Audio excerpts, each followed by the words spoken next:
Hello and thank you for joining us on Nationwide on the network service of the NTA. I'm Najat Tijani. We begin with diplomatic relations. The government of Ghana has responded to a viral social media video threatening protests against Nigerians residing in the country. During a two-day visit, Nigeria's Minister of State for Foreign Affairs, Bianca Ojukwu, met with Ghana's Foreign Minister, Samuel Ablakwa, to discuss concerns over the safety of Nigerians and their businesses in Ghana. In a joint briefing, Bianca Ojukwu clarified that there is no cause for alarm, noting that since her arrival, the situation has been calm. She emphasized the need for both countries to foster cordial relations.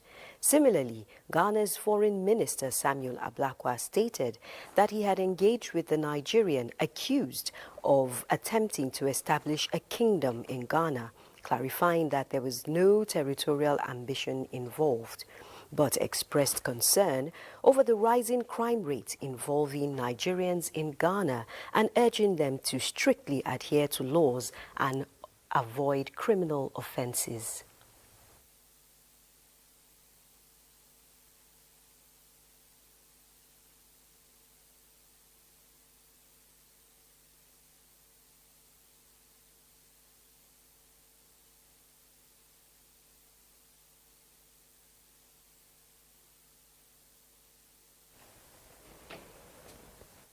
Reiterate essentially that Nigeria and Ghana have long been partners.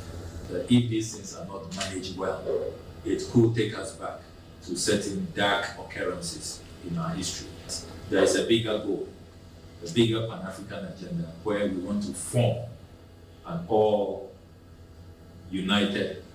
states of Africa. The need to strengthen diplomatic relations and ensure peaceful coexistence between their people.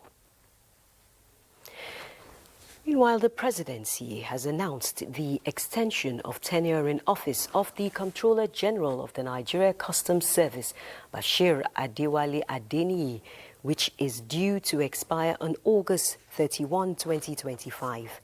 In a statement by Special Advisor to the President on Information Strategy, Bayo Onanuga, the one-year tenure extension is approved by President Bola Tinubu to enable Mr. Adeniyi consolidate ongoing reforms and complete critical initiatives of this administration, including customs service modernization, implementation of the National Single Window Project, and execution of Nigeria's obligations under the African Continental Free Trade Area Protocol.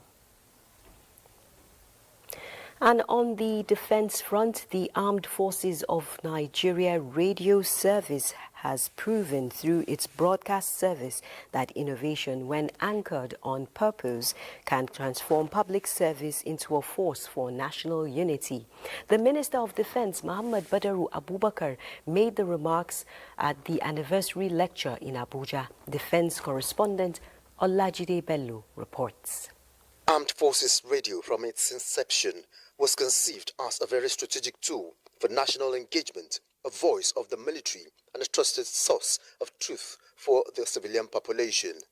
And what began as a modest initiative has now grown into a beacon of professional military broadcasting, playing a very decisive role in informing the public, strengthening civil-military relations, and countering misinformation in an increasingly complex environment. Armed Forces Radio has become more than a communications outlet, but a frontline asset It supports operations, it boosts troop morale, as well as enables the armed forces to engage the hearts and minds of Nigerians with authenticity and purpose. We will continue to innovate, expand our reach and deepen our impact. Our commitment to quality broadcasting, community engagement and listener satisfaction remains unwavering. We will continue to inspire our troops to think of the nation first, just as our listeners will be encouraged to provide information on relevant developments within their localities through appropriate channels. Under the renewed hope agenda of President Bola Ahmed Tinubu, communication is a strategic pillar for transparency, building trust, and enhancing national security, and those will continue to be key drivers for the Armed Forces of Nigeria Radio Service for enhanced professionalism. Olajide Bello, NTA News. Enhancing civil-military relations there through broadcast services. The federal government is formalizing strategic plans to reduce the number of subjects in primary and junior secondary schools and strengthen curriculum for enhanced learning at basic level of education. This was at the state-level workshop on foundational learning and out-of-school children organized by the Nigeria Governors Forum. Abubakar Akwanga reports.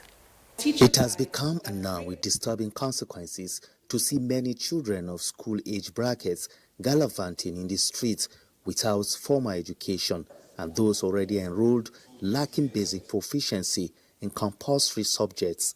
Let us move from diagnosing the problem to co-creating solutions that work. Let us walk the talk on our shared commitment. In 1960, the average GDP per capita in sub-Saharan Africa and South Korea were approximately the same, about $150. Today, South Korea's GDP per capita exceeds $36,000. Concerned by this sad narrative, the Nigerian Governors Forum is now galvanizing key players in the education sector to marshal out plans in addressing these learning and technical gaps. They are also critical and essential building blocks for all other education goals and aspirations through retention and acceleration from one level to the other. We had the commissioners, the SUBEBs, and we sat down to see where are the overlaps, where do we need to work together, and where do we need to complement.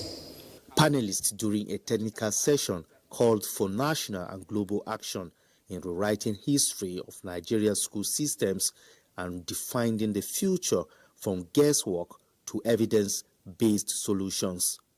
In Abuja, Abubakar Akwanga, NTA News. And to women in agriculture, women from the 6 area councils in the Federal Capital Territory under the auspices of the National Council for Women's Societies have adopted the First Lady's Every Home a Garden initiative. In a backyard farming campaign, the NCWS and allies train the women in different farming techniques to ensure healthy food and bumper yield. Ngozi Technical reports. On the agenda of the federal government is to attain food security for the teeming Nigerian population, advocating for more women participation in agriculture by cultivating any little space around their home. Participants were urged to grow what they eat. It's very important to get women from the grassroots. It is something we saw the president's wife did, and which is very important. A lot of us do it wrongly because we don't get it right. You may just put it not knowing what are the manure you should mix. Be sure of the kind of food that is being produced in the family because you know your source. You are farming it yourself.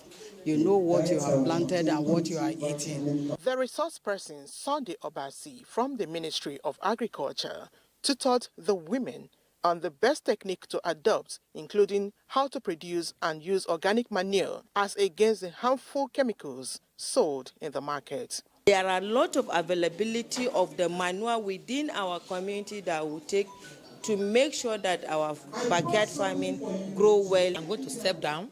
That is what we were told. I'm going to step down to all other members so that they themselves can go and learn what we have learned and go and practice it. Knowledge, they say, is power. And from the foregoing, the women are eager to implement the knowledge and reap the accrued benefits. Ngozi Technical, NTA News. Now, to other matters, the federal government has signed a memorandum of understanding with the National Association of Academic Technologists, NAT, to avert an industrial action. A statement by the ministry's spokesperson, Patience Onobia, says the agreement was reached at a meeting in Abuja convened by the Minister of Labour and Employment, Mohammed Megarid Ngyai, following the expiration of a 21-day ultimatum earlier issued on issues of welfare. A technical committee comprising the two sides has been set up to address the outstanding issues within 2 weeks and for the Ministries of Labour and Education to expedite action concerning pending matters. To legal matters, a Kwara State High Court in Ilorin has convicted and sentenced one Abdurrahman Bello to death by hanging over the gruesome murder of Hafsa Lawal in February this year. The 4 co-defendants in the case have been acquitted of criminal conspiracy. Aisha Abubakar Yahaya has the details. A long-awaited date eventually came, and the courtroom was filled to the brim, with the people anxiously waiting for the final court's pronouncement on the case. Justice Hannah Ajayi, while delivering the over 2 hours judgment, reviewed all facts of the case and concluded that the prosecution failed to establish the case of rape against Abdurrahman. However, he was found guilty of unlawful possession of human parts and blood, as well as culpable homicide. The court held that the prime suspect gruesomely killed Hafsa and dismembered her body for spiritual money ritual, as confirmed by his extrajudicial statement and other evidences tendered by the prosecutor. Justice Hannah consequently sentenced Abdurrahman to death by hanging, among other pronouncements. The court was satisfied with overwhelming evidence for the commission of homicide, and Abdurrahman was convicted, and the court pronounced his sentence to be hanged till death.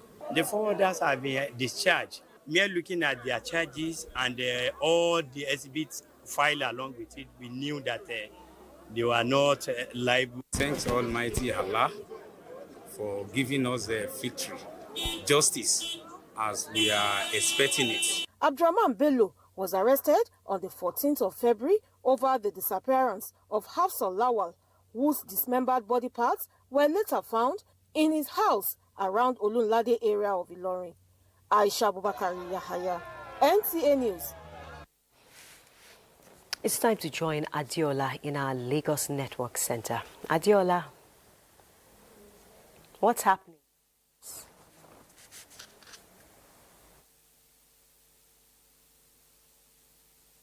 Najatu, welcome to Lagos. To foster effective collaboration between the legal community and the regulatory ecosystem driving Nigeria's digital future, the Nigerian Communications Commission (NCC) has organized a 2-day workshop for Attorneys General. Diana Ajala reports that the discourse also captured streamlining of taxation in the communication sector and the review of the Communication Act of 2003. Now, I think we have a general... The communication sector remains a vital enabler of innovation, commerce, governance and inclusion. As Nigeria accelerates its digital transformation underpinned by technologies such as AI, IoT, and high-speed connectivity, the challenges will grow more complex, but so too will the opportunities.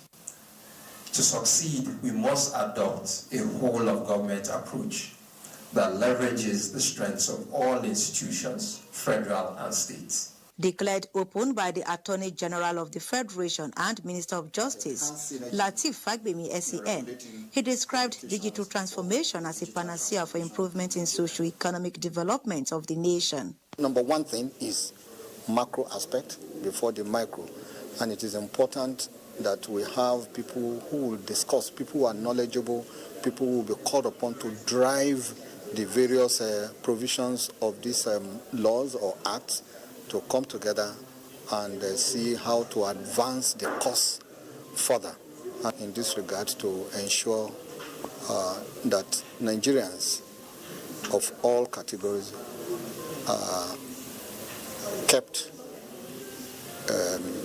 informed. Harmonizing tax elements, regulatory overlap, and protection of critical national information infrastructure were some of the topical issues treated at the workshop. Based on the mandate given to us by Mr. President, that the priority for these reforms are: number one, people-centric; number two, growth focus. How can you stimulate growth? And then, how can we gain efficiency? Building and driving synergy in regulating communications for the digital transformation of Nigeria is the theme of the workshop. In Lagos, Diana Ajale, NTA News. Social and economic inclusion in women's self-discovery goals will help in achieving their developmental aspirations. Wives of police officers are incorporating this in their economic empowerment and leadership training to enhance productivity of women. Joel Popola reports. The 2025 convention of Police Officers' Wives Association with the theme Unlocking Power's Potential and Transformational Leadership is geared towards maximizing their skills for the improvement of their families' well-being. Just as over 3,000 women, physically challenged persons, people displaced by flooding and other natural disasters received support from POA. The association's national president, Elizabeth Egbetokun, says POA is taking a step further by awakening the can-do spirit of members. Nothing should hold them back. They should come out. There is so much gift that God has put in us. So when you come, at times if you don't try it, you may not know. The Inspector General of Police, Kayode Egbetokun, represented, and the Lagos State government described the role of police wives as crucial to national security through their moral support at home. POA stands not only as a welfare body, but as a transformative social force that amplifies the voice of police families, fosters community development, and advances the cause of women in security-linked spaces.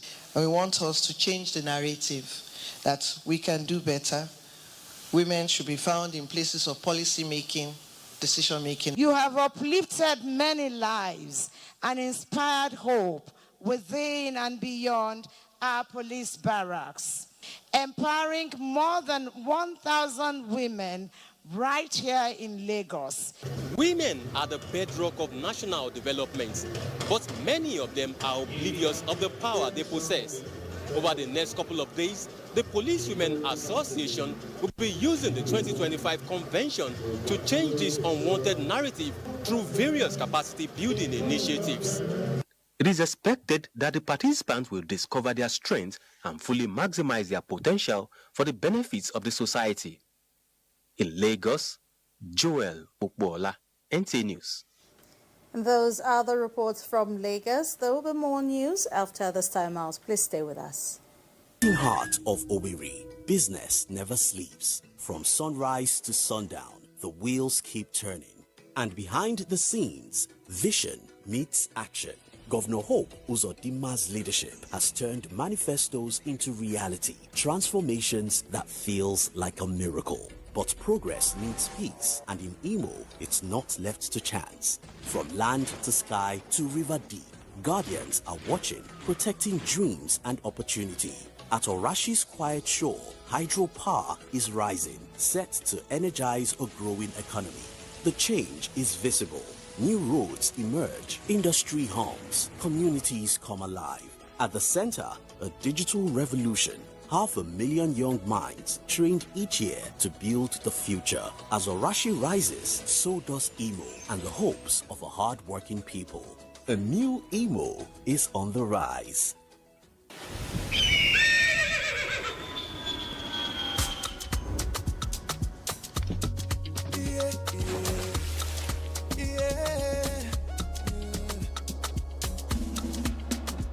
From the Atlantic across the savannah to the Sahara, we rise, a land of the free, we know they tire.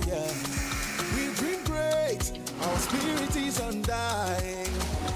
Resilient, rooted like palm tree, we sway in colors, with undying demand. We bet solutions, we ignite passion, yeah. Education is unique. For you be vehicles, clean energy for brighter future. This message is brought to you by the Office of the Honorable Minister of State for Petroleum Resources, Gas, supported by the Nigeria Midstream and Downstream Petroleum Regulatory Authority, NMDPRA.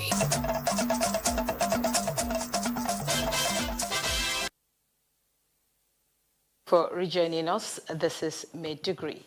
Stronger anti-trafficking laws, stricter enforcement mechanisms, and the implementation of comprehensive action plans focusing on prevention, protection, and prosecution have been identified as key strategies in the fight against human trafficking. This was the central message at the commemoration of World Day Against Trafficking in Persons, organized in Borno State by the National Agency for the Prohibition of Trafficking in Persons, NAPTIP, in collaboration with development partners. Abubakar Musa reports. With the theme, Trafficking is Organized Crime and Exploitation, the event brought together stakeholders from government and non-governmental organizations focusing on ending exploitation and human trafficking, a menace that poses threat to the lives of vulnerable individuals, particularly women and girls. Representative of the Zonal Commander of NAPTIP, Dauda Joseph, emphasized the importance of unity in dismantling the issue of trafficking and exploitation and expressed gratitude to Borno State government and partners, especially UNHCR, who has been instrumental in guiding their efforts and enhanced their collective response to the challenges posed by human trafficking. The challenge we have is because we cannot be able to cover everywhere. That is the challenge. That is the most challenge that we have, because we cannot be able to cover everywhere. And that is why whereby we involve our sisters agency. Stakeholders spoke extensively on the need to protect those vulnerable to trafficking and stressed the importance of training police and border control personnel to recognize and respond to trafficking cases. They reaffirmed their commitment to preventing exploitation, noting that it aligns with global efforts to combat human trafficking. In Maiduguri, Abubakar Musa, NTA News. In a continued effort to promote inclusive education, Borno State government has fully settled the examination fees for students in public secondary schools who sat for the 2025 Senior School Certificate Examination, SSCE, and the National Business and Technical Examinations, NAPTIP. Pauline Kujafana has details. Commissioner for Education, Science, Technology and Innovation, Lawan Abawa Kilby, presented the check to the examination bodies and reaffirmed government's commitment to also sponsor students preparing for the Senior Islamic Studies examination under the National Board for Arabic and Islamic Studies in higher Islamic colleges. For the 2025 SLCE, organized by the National Examination Council, NECO, the state government is paying over 639.7 million naira to cover the fee of 26,153 students in public schools, while additional over 5.3 million naira has been earmarked to cover the examination fee of 355 candidates writing NAPTEP. In total, the government has committed over 1.1 billion naira this year alone to fund the West African Senior School Certificate Examination, SLCE and NAPTEP for public school students across the state. Let me also extend our appreciation to our respective local government chairmen who have shouldered logistic support for the examiners and movement of question papers, our respective education secretaries who have served as catalysts, our principals of rural secondary schools, and all education stakeholders in our rural schools for their cooperation in the smooth conduct of examination this year. Commissioner Wakilbe noted that with this latest intervention, Borno State total investment in external examination support since 2019 has risen to 4.7 billion naira, directly benefiting over 165,000 students. Officials from the examination bodies commended Borno State government for its consistency in supporting final year students. In Maiduguri, Pauline Kujevana, NTA News. These are the trending stories from the Home of Peace. For now, Nationwide continues with Neja Atu in Abuja. Neja Atu is back to you. Thank you, Ladidi. And still on events in Maiduguri, heavy downpour lasting nearly 4 hours on Tuesday has left large parts of Maiduguri and surrounding areas submerged, posing a serious threat to lives and property. Umar Chimbarima who visited some affected areas, reports.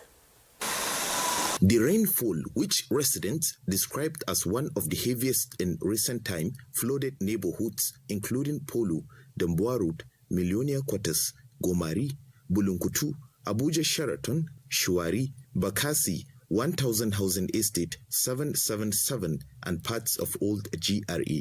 Residents are still reeling from the impact as many homes remained waterlogged, attributing it to inadequate drainage infrastructure. The people are appealing to relevant authorities to step up interventions and find lasting solutions to the recurring flooding. We need government to come our aid to come and put drainage. Experts linked the increased frequency and intensity of floods in Maiduguri to climate change, which they say has triggered more unpredictable and extreme weather patterns amidst rapid urbanization and population growth, leading to unregulated development, pushing low-income families into flood-prone zones. Security operatives, along with officials from the National Emergency Management Agency NEMA and the State Emergency Management Agency SEMA, have been actively involved in rescue operations and providing emergency support to affected households. We have the police which are deployed on strategic locations to ensure that whenever these properties are left at home, they should feel safe that the police are there to guide over them. Residents living along riverbanks and floodplains have been advised to relocate to safer grounds while the government continues its efforts. Residents are also urged to support these initiatives, avoiding indiscriminate dumping of waste and cooperating with emergency response guidelines. In Maiduguri, Omar Jimbarima, NTA News. Updates on that report. Now to election matters. The Independent National Electoral Commission in Kebbi State says all is set for the commencement of online continuous registration of eligible voters slated for 18th of August 2025. Correspondent Usman Abdullahi Shehu reports that the resident electoral commissioner in the state, Abubakar Sarkimpawa Dambo, opened up on the exercise while briefing newsmen on the level of preparedness of the election umpire. The stipulated law, the Independent National Electoral Commission is commencing online continuous pre-registration of eligible voters on the 18th of August 2025, while that of in-person on the 25th of August 2025 at the local government offices of the Commission. The Kebbi State Resident Electoral Commissioner Abubakar Sarkimpawa Dambo stated that Nigerians who have turned 18 are now eligible voters and can either do online registration or present themselves at the local government offices for the in-person registration. Nigerians who have lost their voter cards, misplaced cards, those whose cards are were mutilated, those who changed their addresses or residences can also present themselves for the physical registration, as well as those whose voter cards are defaced and those who wish to correct their names. He explained that the registration exercise is to be conducted from 9 a.m. to 3 p.m. daily, except for the weekends. The REC equally disclosed that in the 2023 permanent voter card registration exercise, 2,032,041 eligible voters registered in Kebbi State with 97% collection. He warned that the Commission will not condone illegalities like multiple registration, registration by proxy, and underage registration. In Burden Kebbi, Usman Abdullahi Shehu, NTA. The reserved seat for women bill is a proposed amendment to the Nigerian constitution seeking to create additional legislative seats specifically for women in the national and state assemblies. Susan Eze reports that while proponents of the bill argue for its passage, they also challenge the women folk to stand up against other hindrances to their full participation in politics. Reserved seat for women, also known as the Specific Seats Bill, has gained support from various stakeholders who advance the benefits to include giving a voice to the women by addressing the historical underrepresentation of women in Nigerian politics. This is a bill for development, and we are looking at 3 seats per state. And if that is possible, you will find that women will be at the community level helping to develop. also raising concerns about other issues militating against women participation in politics, such as socio-cultural beliefs, among others. They urged the women to also stand up against these hindrances in order to amplify their voice and contribute to policy making. So many things that happen during politics, and they don't expect women to be actively involved in all these things. But why we encourage the bill and expect that it will encourage women, it's also very important to lay emphasis that these women themselves should show that they are interested and they want what is being given to them. The reserved seat for women bill proposes one specific seat for women in the Senate and 2 for the House of Representatives for each state, as well as 3 specific seats for women at the state assemblies. In Enugu, Susan Eze, NTA News. Susan Eze joins us live from Enugu to tell us the pulse of the people in the state on this proposed women in governance bill.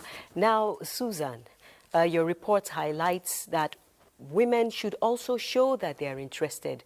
What are Enugu residents saying about this? Seems we've lost Susan there. Susan, we'll probably get back to her. And still on gender matters, gender-based violence, the women journalists' perspective is at the heart of the South-South Conference of the Nigeria Association of Women Journalists held in Uyo, Akwa Ibom State. And our reporter says the conference wants women journalists to break the silence of gender-based violence using the media. That report will come in our subsequent bulletin. Meanwhile, Nigeria's National Space Research and Development Agency, NASDA, is participating in NASA's Crew 11 mission set to launch from the Kennedy Space Center, Cape Canaveral, Florida. The mission will carry the World Seeds payload, a groundbreaking agricultural experiment led by Jaguar Space with contributions from 11 countries, including Nigeria. Nigeria's contribution includes 6 indigenous crop seeds: okra, cowpea, guinea corn, amaranth, maize and melon, chosen for their nutritional and agricultural value. These seeds will be studied aboard the International Space Station, ISS, to examine their behavior in microgravity and advance research on climate resilience, food security, and future space farming. Following a formal memorandum of understanding between the agency and Jaguar Space, the seeds will be have been delivered to the United States, marking the agency's first biological payload aboard a crewed NASA mission. This milestone highlights the agency's commitment to space-driven solutions for sustainable development and underscores the role of emerging space nations like Nigeria in shaping global scientific progress. It's now time to join our Port Harcourt Network Center for more reports.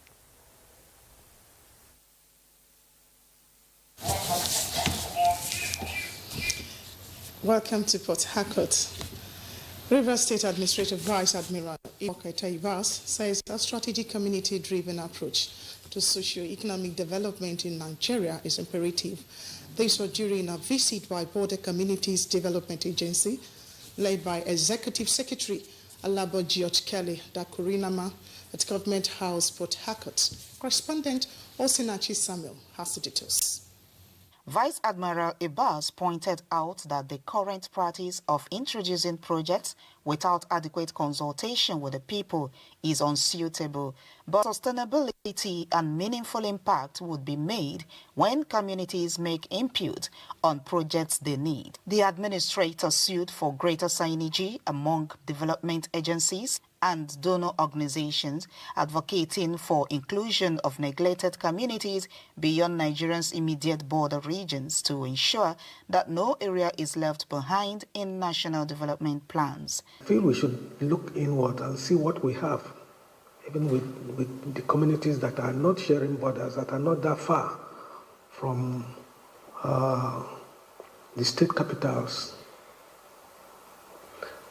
And I believe this country is so well endowed and rich to be able to bring even development to everybody. Leader of the team, Alabo George Kelly, explained that the projects were selected following a nationwide needs assessment targeting both land and marine border communities. He identified key intervention areas, particularly in underserved regions disconnected from the national grid. We will be embarking on 69 projects in Rivers State alone this year, and particularly for border communities. And then next year we'll do more than we are doing this year. A total of 69 projects have been marked for Rivers State in 2025. In Port Harcourt, Osinachi Samuel, NTA News. National Agency for the Prohibition of Trafficking in Persons, NAPTIP, that are campaigned with other stakeholders, is calling for accurate information sharing among agencies and citizens to help end human trafficking in Nigeria. Recently, Amajiri was at an enlightenment walk held in Port Harcourt, and now reports. The campaign to eliminate human trafficking, referred to as modern slavery, affects millions worldwide through forced labor, sexual exploitation, and organ trafficking. Here in Rivers State, National Agency for the Prohibition of Trafficking in Persons is leading this campaign in Port Harcourt on this year's commemoration of Global Campaign and Awareness Day set aside by the United Nations General Assembly to highlight the plight of human trafficking victims in conjunction with International Federation of Women Lawyers, FIDA, security agencies, and other critical stakeholders. This holiday, all your children well because things they happen. Now people they even disguise say they be health workers, say they won't come count for immunization. Before you know they don't see people for compound. From Air Force Junction to Yakubu Gowon Stadium, the call to end this global modern-day slavery is loud, drawing from the 2025 theme of human trafficking, its organized crime, and the exploitation. You witness a situation whereby an individual has been trafficked, maybe from the village or even from another country to your neighborhood. You report such actions to the relevant agencies so they can take action. If you feel your right is being violated, come. We can handle it. And of course, by extension, if it's a matter to be prosecuted, we prosecute. We say no. Please, if you see something, say something and do something. Notwithstanding the actions and enforcement by the partners, the crime appears to be on the increase in Port Harcourt. Kingsley Amajiri, NTA News. And that's the size of our bulletin from here. It's now back to Nigerian in Abuja. Have you heard the news? The federal government of Nigeria, through its direct benefit transfer program... The coat of arms on the flag. Our national heroes are not buried with the flag. They are honored by presenting it to their next of kin during internment. Respect our national flag. Be a real Nigerian. This message was brought to you by the National Orientation Agency, NOA.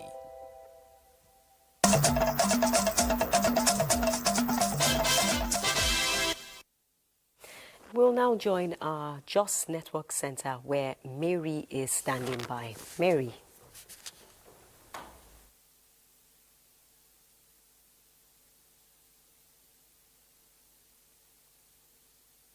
And welcome to Jos. We begin with electoral matters where the newly appointed INEC Resident Electoral Commissioner, Plateau State, Mohammed Abubakar Sadiq, says there is need to partner the Plateau State Independent Electoral Commission, PLASEC, to strengthen institutional collaboration as the Commission prepares for the resumption of continuous voter registration in August 2025. It was at a meeting with management of PLASEC in Jos.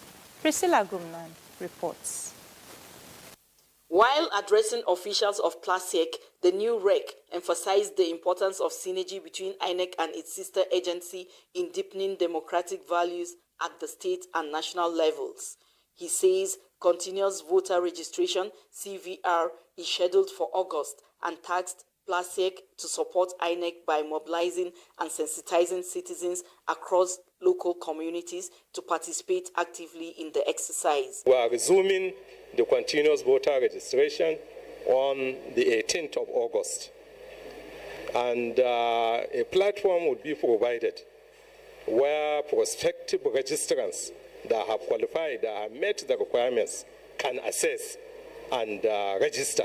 Chairman of PLASEC commended INEC's proactive approach, pledging the Commission's support in driving public awareness towards a successful exercise. We've discussed areas of collaboration, but for the moment, our concentration will be on the CVR, continuous voter registration.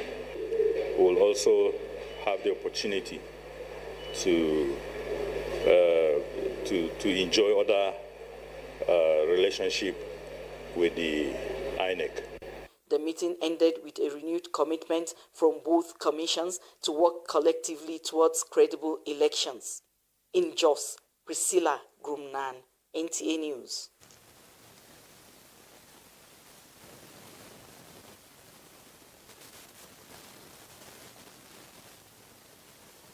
The Fact-Finding Committee on Plateau Crisis is reaffirming its commitment to providing credible and practical recommendations to the state government, which will help to resolve the underlying causes of insecurity and fostering lasting peace across the state. Major General Nicholas Roja stated this while addressing journalists at the end of the committee's statewide tour across the 17 local government areas of the state. Ndayang and Yebagyang has details. Rounding off the exercise, the Fact-Finding Committee visited Lantan North, Wase, Kanam, Kanke, and Pangshin local government areas where it interfaced with traditional rulers, security agencies, community leaders, youth, women groups, and stakeholders on issues affecting their areas. In Lantan North, issue of armed robbery and isolated communal incidences were raised, and the people called for enhanced community policing and youth engagement in the community. For Wase, recurring land disputes and cases of kidnapping dominated the discussions, while in Kanam, issue of land grabbing and disputes over farmlands came to fore. In Kanke and Pangshin, communal clashes, traditional leadership disputes, and boundary disagreements, as well as court-related activities among youth, were the challenges in the communities. Stakeholders were unanimous in their views that the government should improve surveillance and intervene promptly, implement land management policies, value reorientation, and youth empowerment programs, as well as stronger collaboration with security agencies. Very much happy with their coming. That has given us space to be able to say what we know, raw, to them, not what they see on papers. We've actually done a lot of fact-finding, which will actually help the state government to take certain decisions that will be able to cope with incessant attacks and killings. Ndanyan and the Abuja, NTA News. And that's our contribution from Just Nationwide continues with Naja'atu in Abuja. Very much, Mary, and welcome back to our Abuja studios. We'll now rejoin Susan Eze in Enugu for her report on the pulse of the people concerning the proposed reserve seat for women bill. Susan, what are the people saying? Thank you, Najatu. Yes, in Enugu, the people are happy and excited about that bill. It was evident during the just concluded public hearing on the Constitution Amendment that took the center stage. And going by the comments of the stakeholders who spoke on it, the people are actually looking forward. They are particularly hopeful that it will be passed because in Enugu, the State House of Assembly is affected. I am right now at the State House of Assembly complex, and within the chambers here, we have 24 legislators. And out of this number, only 2 are women. The other 22 are men. So the people would want to see a change. They would want to see a situation where more women are involved in decision-making in the state legislature. But while the proponents of this bill ask this, they also enjoin the women to work on other things that hinder them from participating in governance. If this is done, Well, that is the situation in Enugu. The people are really anxious to see the bill passed. Susan, thank you. But just before we go, one more thing. What are the people saying about what is hindering women, and how can this be ameliorated? You did highlight this in your report.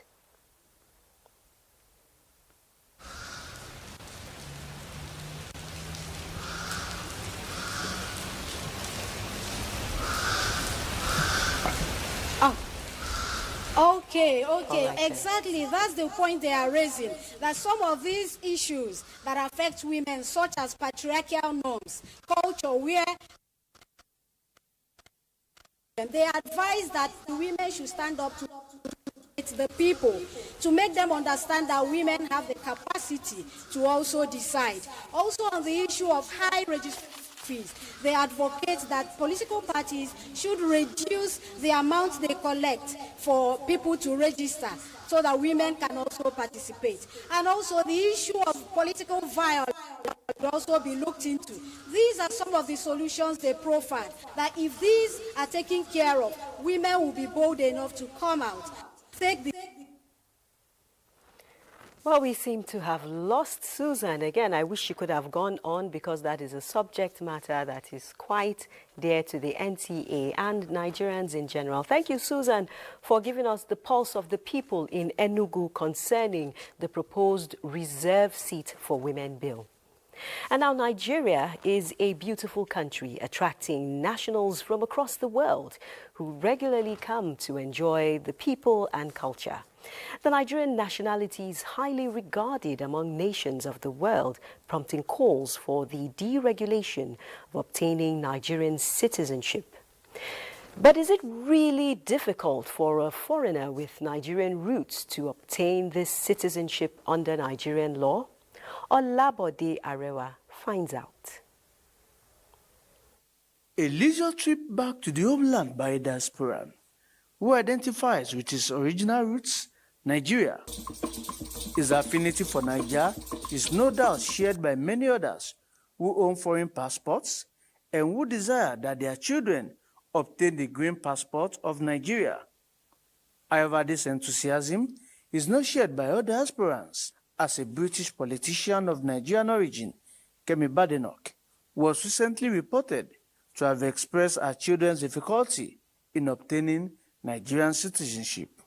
But this view is debunked by many legal experts in Nigeria, as they believe that sections of the Constitution of the Federal Republic of Nigeria, 1999 as amended, provide clear and easy guidelines for dual citizenship and naturalization by a foreign citizen. There is no discrimination whatsoever. There is nothing, no disability against them acquiring their father's citizenship by virtue of the provisions of Section 25 of our Constitution. On the other hand, experts want Section 26, subsection 2 of the Constitution to be re-examined, as they claim that it makes it cumbersome for Nigerian women to confer the citizenship on their foreign spouses. The children acquiring Nigerian passport is not dependent on our own choice. It's dependent on the choice of the individual child when the children are of adult age. Records abound of many foreign individuals who have adopted Nigeria as home with patriotism and love. Experts believe that this should be the propelling factor to make one switch nationality, and individuals, such as those who are moving out of the country, should always savor the good memories of the homeland they left behind. In Abuja, Olabode Arewa, NTA News. Thank you, Olabode. Up next is Sports Update. Super Eagles forward Victor Osimhen is on the verge of a historic move, officially becoming the most expensive signing in Turkish football history. The Napoli star arrived in Istanbul on Wednesday night alongside his family, agent George Gadi, and Galatasaray Vice President Abdullah Kawichku ahead of his medical on Thursday morning. Osimhen's move surpasses the €25 million previously paid by Besiktas for Kochku, marking a new chapter in his career. He will be presented alongside Leroy Sané this Saturday before Galatasaray's friendly against Lazio at Alim Sami Yems Rams Park. Meanwhile, as the Tigress continues their quest for history at the 2025 FIBA Women's Afro-Basket, as they gear up for a high-stake quarter-final clash against regional rivals Cameroon on Thursday night, tip-off is set for 10 p.m. at the Palace des Sports de Tricheville in Abidjan, Ivory Coast. Basketball enthusiasts in Abuja say the team must remain focused and disciplined to keep their dream alive. I think Cameroon will be a stumbling block, considering the fact that the last time we lost to them was in the semi-finals of the same tournament as well, and now they impose themselves in front of us. But I think challenges are what the ladies are up to. If we saw them in the last Olympics and how they came up against the well-established United States side, I do think that they've got what it takes to actually surmount whatever obstacles the Cameroonians will be bringing to them today. In athletics, World 100-meter hurdles record holder Topi Amusa will switch things up by running the 100 meters flat at the National Open Athletics Championship holding from August 1 to 3rd at the Yabatech Sports Complex in Lagos. The event will serve as trials for major competitions including CAA Region 2 Championship in Ghana and the World Athletics Championship in Tokyo. Other top stars expected include Ese Brume, Tima Godbless, and several foreign-based athletes, with arrivals slated for July 31 and departures on August 4. Stefanos Tsitsipas has reappointed his fathers, Apostolos Tsitsipas, as his coach, following a short-lived partnership with the former Wimbledon champion Goran Ivanisevic. Their split comes just weeks after Ivanisevic criticized Tsitsipas' preparation following a disappointing first-round exit at Wimbledon, saying, "I have never seen such an unprepared player in my life." For Sports Update, Bright Ebochu, NTA News. Sports Update concludes nationwide on the network service of NTA. Thanks for being a part of it. I'm Najat Atutijani.